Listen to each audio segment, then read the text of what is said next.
challenge. Before I begin, I'd like to ask a simple yet profound question. Who are you? What defines your identity? What makes you uniquely you? Is it the name on the passport, the clothes you wear, the language you speak, or the way society perceives you? Your ancestry, the home you cherish, or perhaps your city or state or a country. Imagine this. You are with your family, enjoying the wonders of Osaka Expo, marveling the brilliant of architectural feats of our colleagues. As the day winds down, you head to the train station, ready to go back home. But something's wrong. A sign reads, "Train to Osaka are not operational today. Please take the wharf." Reluctantly, you board the ferry, the only way home.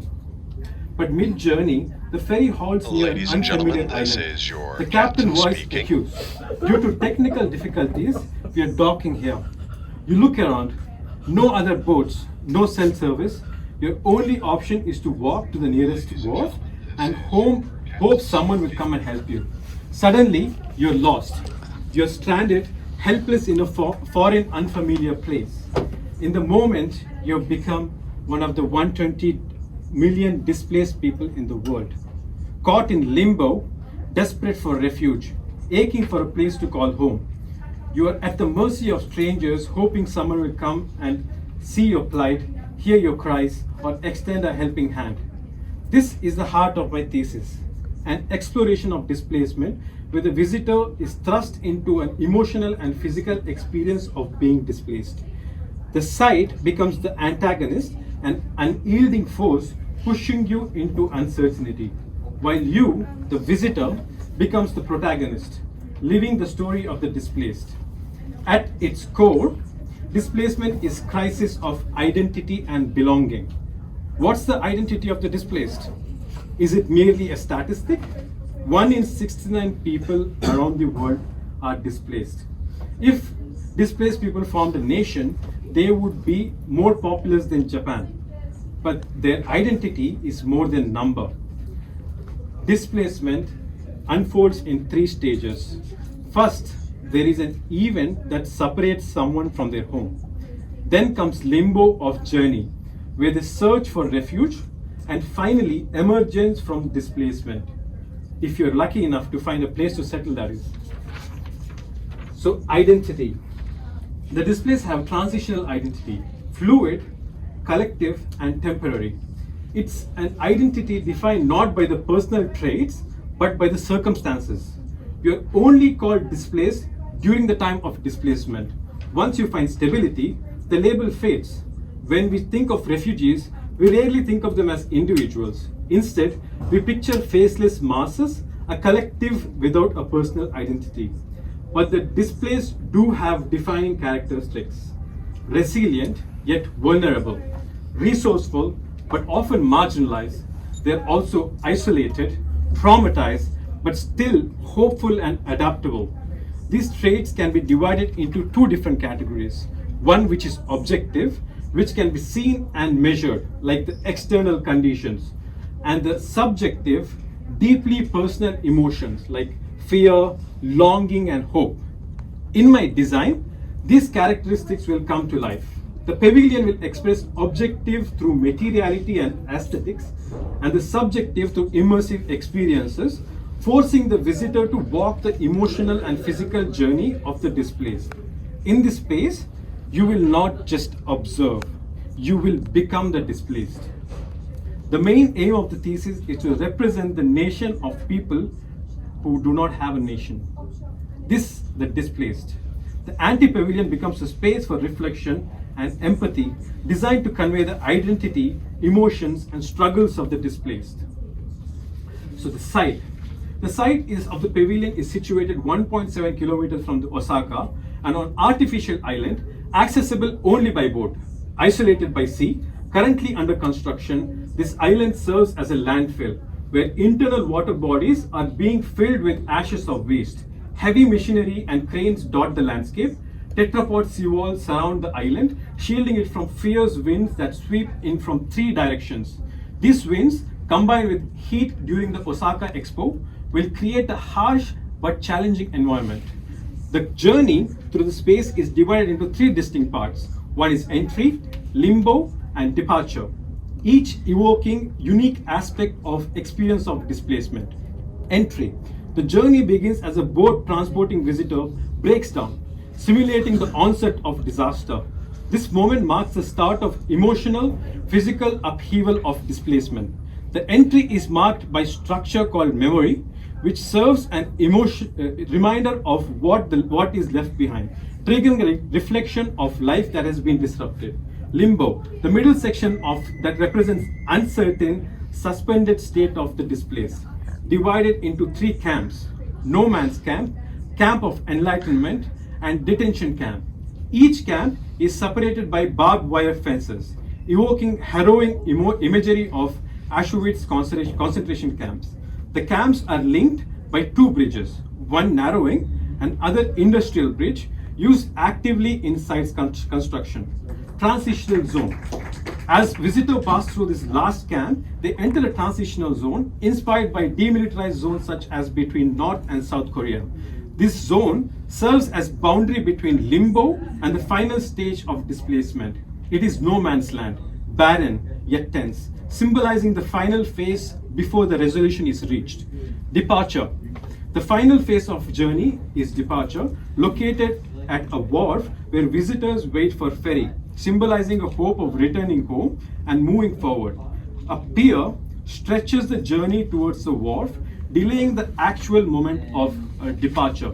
The forced pause compels visitors to contemplate the emotional toll of displacement, the uncertainty of waiting, and the persistent hope for return that may never come. These are the three stages of displacement conveyed in form of structural expression. These three structures will be reused after Expo, where the departures will remain in a wharf as a ferry people, and camps will become shaded space, and memory will become memorial and a symbol of displacement. The entrance of memory is where visitors comfort displacement. Here the reality of a powerful reminder of how a single devastating event divides life into after. For the displaced, this trauma becomes a core memory, like a shadow that lingers, constantly repeating in their minds. This point in time captures painful essence of who they were, helping them reconnect with their identity when the refuge is finally found.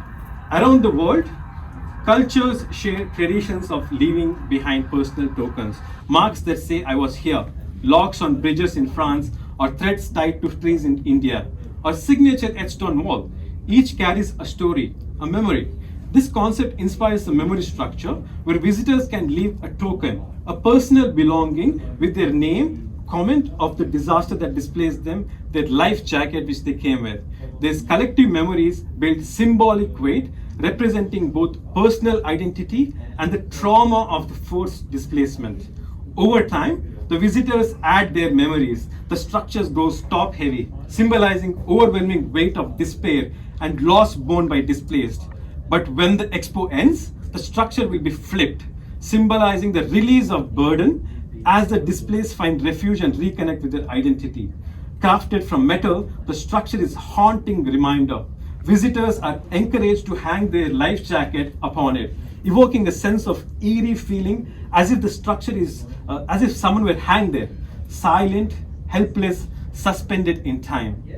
The structure is grounded on tetrapods that pierce the pathways like thorns, creating a journey blocked by obstacles, just as the path of displace is littered with hardship. Ahead, a barren landscape appears, a field of headstones and tent-like shelter. The distant wharf on the right represent the hopeful yet unreachable escape. The journey stretches 1.5 kilometers, and just like those who are caught in limbo, you are forced to walk it, to experience the relentless journey of displacement. Limbo. As you enter, the first thing that strikes you is a vast number of headstones, each bearing a name, a story, a resemblance of symmetry. This represents millions of displaced worldwide, serving a stark reminder of those who never found refuge, lost in limbo of uncertainty. As you walk further, you notice that saplings sprout of this headstone, symbolizing resilience and hope. As As you approach the departure, these saplings grow into fully formed plants, illustrating a transition and rediscovery of identity to growth and resilience, reflecting on the stages of displacement. Now you find yourself in limbo, the stage of displacement marked by uncertainty, a fear of unknown. Each step forward brings a sense of confusion and helplessness. As you navigate this unfamiliar terrain, in the harsh sun and wind, you yearn for shade, akin to how displaced seek temporary relief in refugee camps, searching for shelter and safety. In this limbo, individuality fades, replaced by collective label like refugee and displaced, and personal identity dissolve into numbers. These represented by tent-like structures, varying in heights and undulations, some rising and some falling, as if you're walking through an abandoned camp. Some tents are interactive modules and others remain empty, symbolizing an uncertainty, ambiguity, and instability of displacement. Each part possesses a unique identity. Each tent will be called as a tent and recognized as, but will never be recognized as a tent, but will be called as a collective identity as a camp. The structure also contrasts images displaced world with other of the privileged world on a perforated metal panels. Wind whips through these angled panels, adding a resistance to your journey, mirroring obstacles of displaced individuals face as they search for stability across border, constantly moving from one camp to another. This experience unfolds across three camps: no man's camp, a camp of enlightenment, and a detention camp. Each camp features an interactive module serving distinct purposes. One, in no man's camp, the module is empty, open to sky, no one to hear the cries of displaced. The camp of enlightenment hosts the interactive The world's information refugee crisis projected is onto the also screen an surrounding identity you. crisis. This is where you realize what is really happening now. 911, This what's is where your you emergency? understand displacement that you're experiencing. The detention camp hosts a landline without a receiver, just loudspeaker. This is where you call for help. But as you call, sound is amplified and cries are heard by everyone around you. As you navigate through this limbo, glimmers of hope appear as you move forward to departure. However, the path is littered with mirrors that reflect your image in the context of displacement, forcing you to contemplate the journey as you approach a returning home. You glimpse the wharf through barbed wire fences, and suddenly the gate of transitional zone opens. You have finally arrived at departure. The departure represents the final stage of displacement. Here you can see home almost within your reach, yet still out to grasp. This stage embodies both hope and relief, symbolizing displaced person longing to reconnect with their lost personal identity. As you approach towards a towering structure crafted from recycled wooden pallets, cast off from the shipping industry, these materials reflect life once overlooked but now repurposed. The concept is inspired by boat flipped on its head, challenging the perception of displaced individual as mere boat people. This signifies end of displacement, where the idea of boat is used to reshape the narrative. The reuse of discarded wooden pallets as a material to build the wharf reinforces the resilient and adaptable characteristics of the displaced, evoking a sense of hope and relief. The wharf is designed by stacking these wooden pallets with timber blocks, creating a triangular-like structure whose flanges can be adjusted for varying curvature. At this juncture, they will no longer be known as the boat people or any collective identity. Instead, they'll be recognized for their personal identities, rediscovered through their journey. This is the moment when the displaced must stand out, so that people can see, hear, and help them. As you walk towards the wharf, a single bench appears in the vast interior space, symbolizing a limited resources available to the displaced. In an expansive world, the bench and the building are oriented towards the Osaka ring, representing home.